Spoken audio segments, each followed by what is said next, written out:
me, I'm part of the InnoXM program. So I have a reference university and also an industrial partner. I work with KTH as university and L'Oreal as industrial partner. And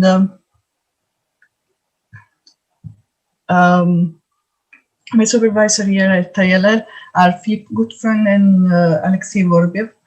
And my project is about the interaction of surfactants and polymers with biomimetic surfaces. But for the seminar today, I'm going to talk about quantum mechanical states in classical gravitational fields. So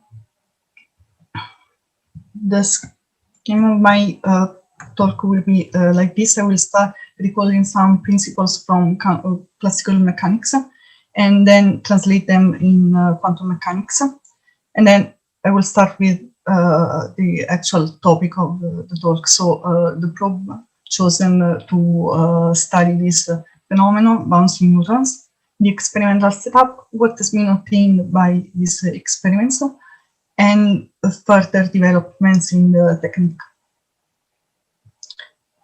To start with, we are all familiar with gravity as defined by Newton.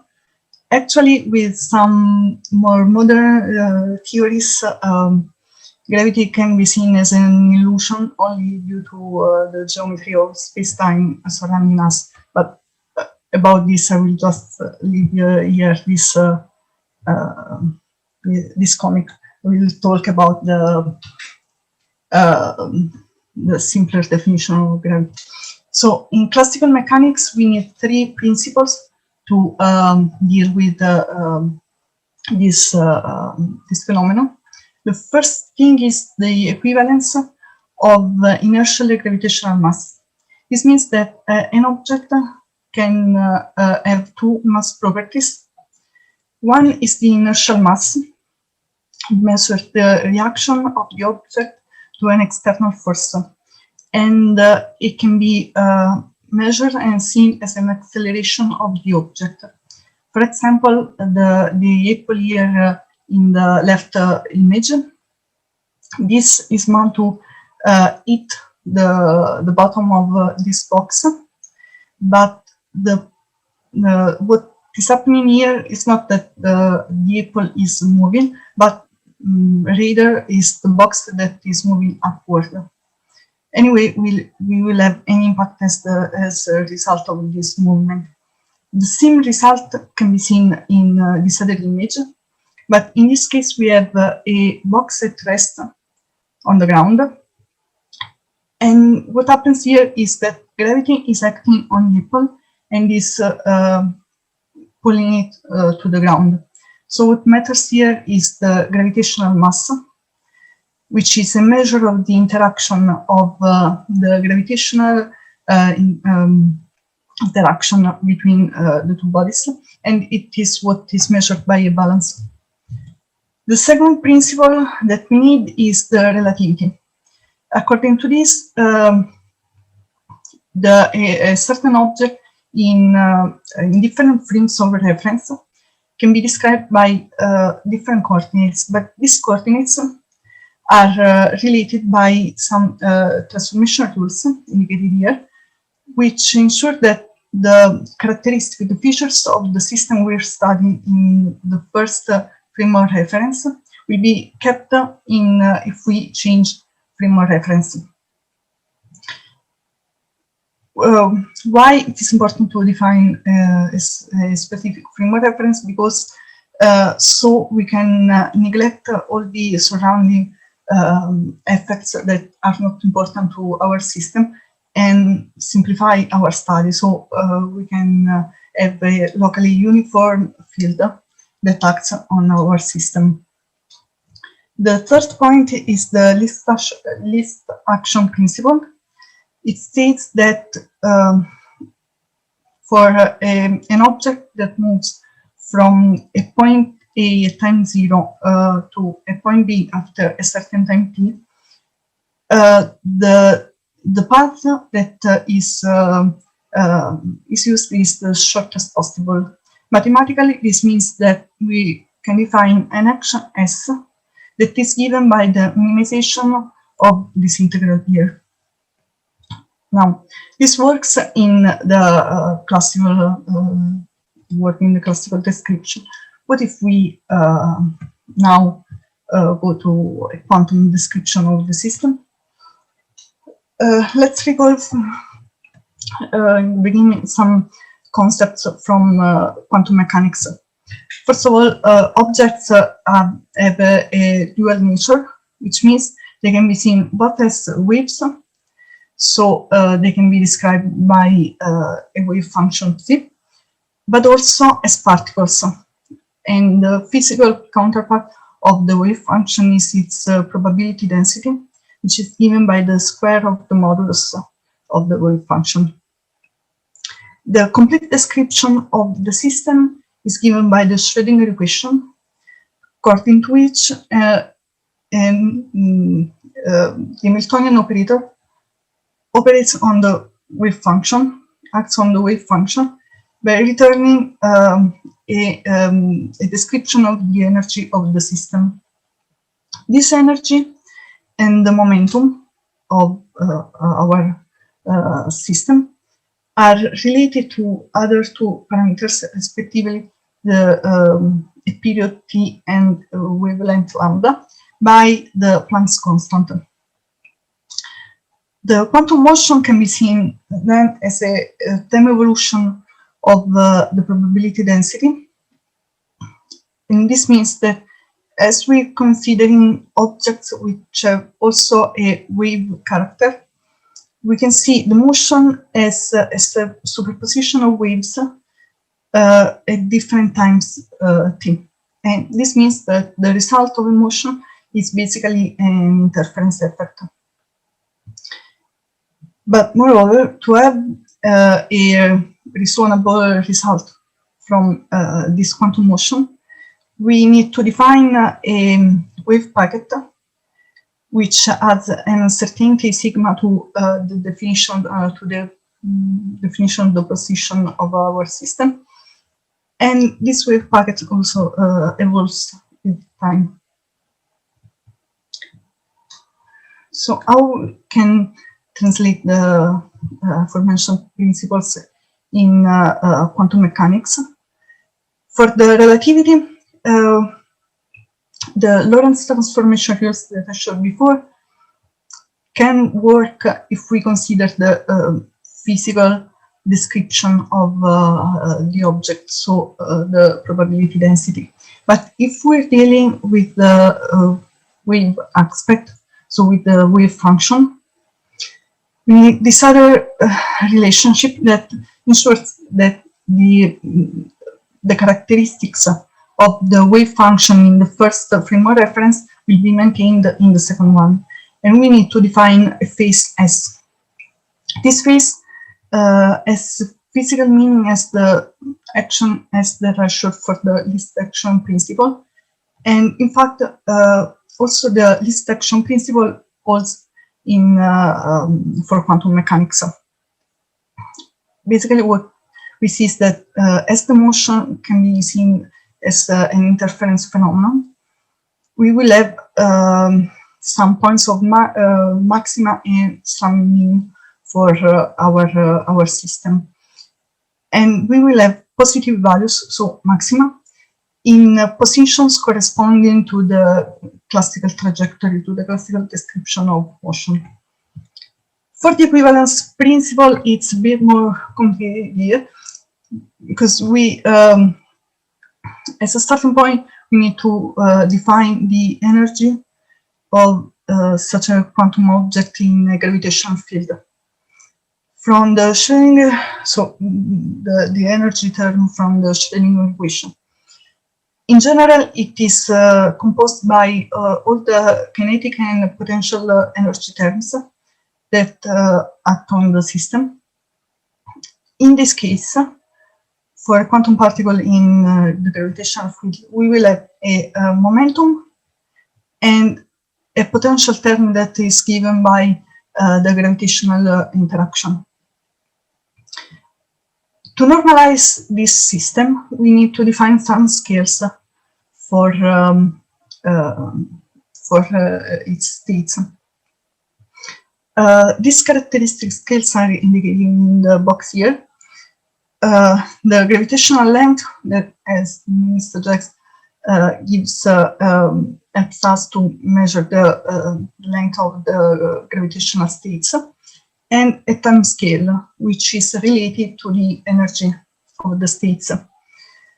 These parameters basically act as a clock and a ruler to measure our systems, and both depend on both the inertial and the gravitational mass of our object, which means that we can define a ratio of the two kinds of masses, which will depend on both the characteristic scales of the system. If the equivalence principle also, and so if these two kinds of masses are equal, this ratio will be 1, and we will come back to this relationship that is basically the classical expression for the time of free fall of an object. So if we are able to describe the gravitational states of a quantum system, we can derive from here the gravitational mass of the system and basically verify this equivalence. To do this, we start thinking of a classical way of studying this phenomenon. So with a free fall or a bouncing object. The bouncing object has the advantage that the phenomenon is repeated with a certain periodicity, and this means that we can observe the effect we're interested in for with an increased time, and so have a better description of it and of its characteristic, like the maximum it can reach, which is called turning point. So we can translate somehow this system in with a quantum probe to determine the gravitational states of this probe in the states of this probe in the gravitational field. First of all, we should choose an appropriate probe. Ultra-cold neutrons have been the choice in this case because of two main reasons. First of all, neutrons, because they're neutral particles, as the name suggests, and this means that we won't have other stronger interaction that would overwhelm the gravitational interaction. But if we consider the thermal neutrons, for example, they are very fast. This means that the age corresponding to their gravitational states is of the order of hundreds of kilometers, which is not feasible in lab conditions. And this is why the ultra-cold neutrons have been chosen, because as we have seen last week, they have a very low velocity, and to this corresponds a age of the order of the micrometers, so measurable for lab conditions. The drawback of ultra-cold neutrons is that they are very few, but there's another advantage of using them, is that they are reflected by most materials instead of penetrating them.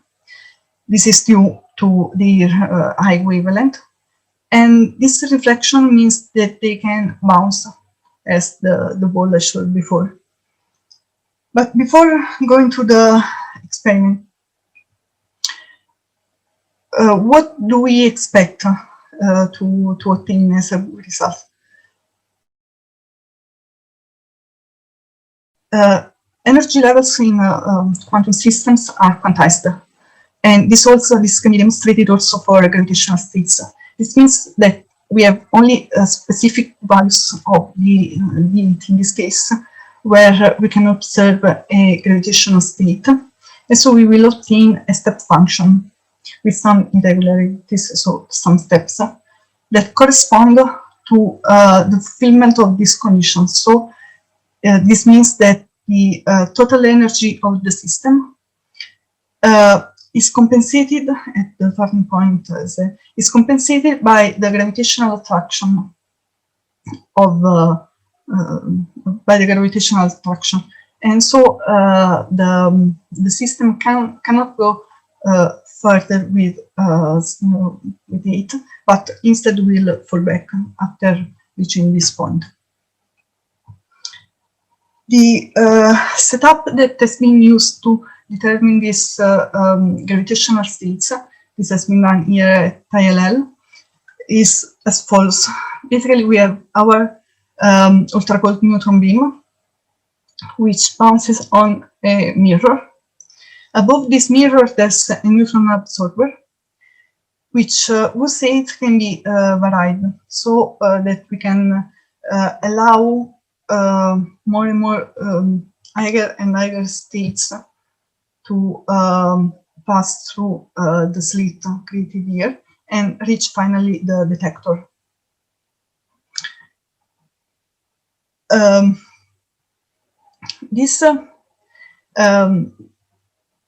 Both these surfaces have specific characteristics. Basically, the mirror has to be highly flat because surface roughness would add some force effect to the measurement. But on the other hand, the absorber has to have a rough surface, as depicted more or less here. Why? Because this absorber is positioned at a certain height, such that a neutron in a state whose state is lower than the height of the absorber can continue bouncing on the mirror and reach the detector. On the other hand, if the height of the gravitational state to which the neutron is found is higher than the position of the absorber, it will impact on the absorber. But as we cannot have, the neutron cannot penetrate the material, it will be scattered by the impact on the absorber surface, and it will start bouncing back and forth in the slit. And it will prevent it to reach the detector. But anyway, this mechanism can be escaped, and we can have some probability of higher level and desired level to reach the detector. Another parameter on which we can act to ensure that the measurement is as precise as possible is to consider the relative lifetimes of the various states. For a given condition, the lower the state, the higher the lifetime. And so if we increase the length of the mirror, we can select with more accuracy the lower states. But on the other hand, technically, we need to have a surface of high quality. So this is more difficult if we increase the surface. And so we have to compromise between these two different trends to define our setup. Now, with this system, what has been observed is a result of this type. This represents the number of neutrons as a function of the slit size. What we can see is that we don't really cannot really tell where the steps we expected to see. This is because we thought of the system still with some classical conditions, in sense that classically, if we have a bouncing ball that can reach a maximum turning point Z, we can find this ball in between Z and the ground, but we have zero probability of having the ball above the HZ.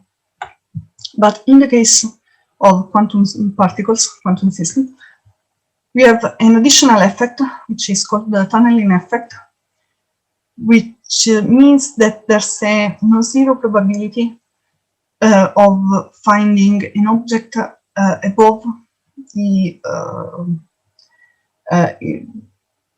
its starting point in this case. So in general, in regions that will be classically prohibited. This tunneling effect causes an overlap of the probability densities of the states, and this is what smears out the function that we see here.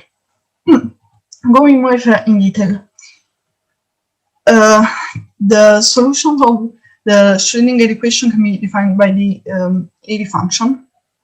This is the one reported here. This defines the shape of the probability density. So we have this function which is kind of the form sine function. And according to this Airy function, we don't have a we classically expect a probability that arrives at 0 here at the HZ defined by this condition. But a characteristic of this Airy function is that it has an asymptotic behavior. This means that it continues decaying after Z. And even though the probability here is very low compared to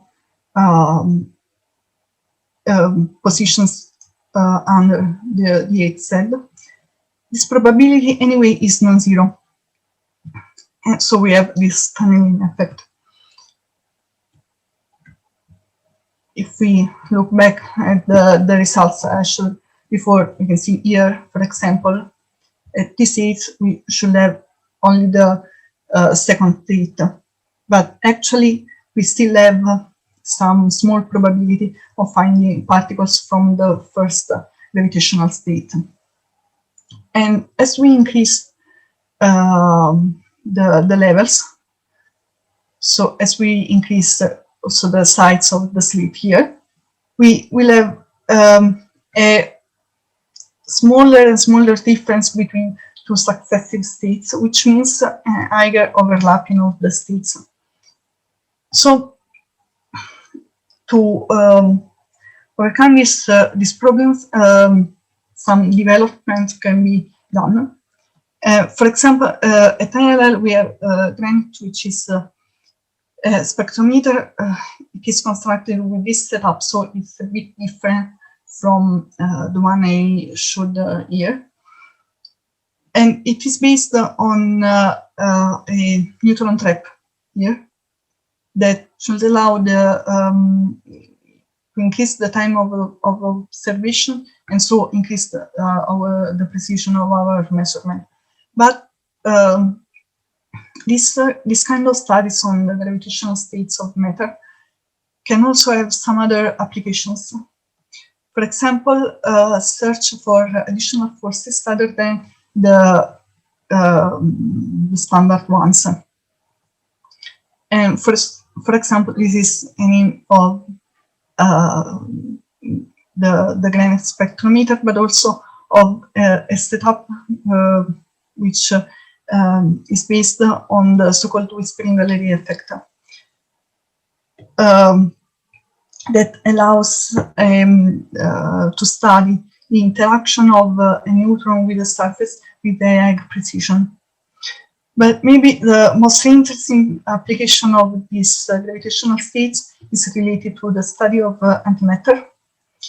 There's this project involving a consortium of institutions, among which also ILL and CERN, which has the aim of studying hydrogen. So using it as a probe, as I showed here for ultra-cold neutrons, and see its behavior in a gravitational field. So basically answering to the question if antimatter does fall as ordinary matter. So that's all. Thank you. I'd like to thank the expert for a very useful and interesting discussion.